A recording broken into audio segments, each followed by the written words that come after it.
Hey guys, Aaron here. This is the new truck behind me. So yes, another addition to the channel, and I got it to pull the trailer. So I got an enclosed trailer for the Cayman because that's intended to be the track car.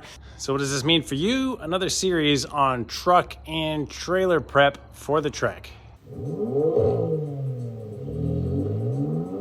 So the first order of business is figuring out a way to connect the two so I can pull said trailer. So that means bring in this guy right here.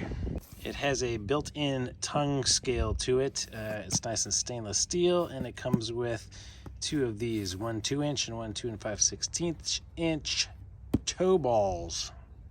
Toe balls. This is what we got inside. I'll put a link to it on Amazon. That's where I got it. I've got one actually that's used like new, supposedly. So let me unpack it. This little kit of goodies comes in the box, and it has the same key for all of these. All right, got a big one of these things in the kit, and that's just gonna slide in here. And it's got two options for further, closer. All right, so here it is with the 2 5/16. That's what I need for my trailer. If you want to switch over to the 2-inch, all you do is pull this thing off. There's a nice little pin. This pops right out. Stick the 2-inch one in, slide your pin back in, and it is changed. It's locked into place.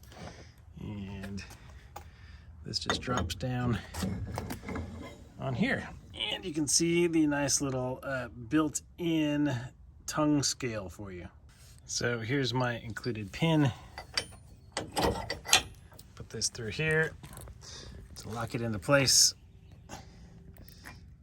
And I'm just gonna press this on firmly. Once you take the key out, it locks it into place. Give it a jerk, make sure everything is good.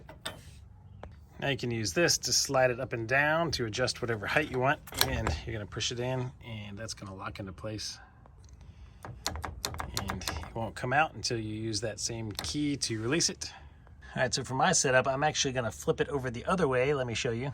Ta-da, now you can have it lower. So it's as easy as just flipping this thing upside down. And it also comes with this nice little rubber protective thing that you can put over your lock to keep it nice and dry and clean.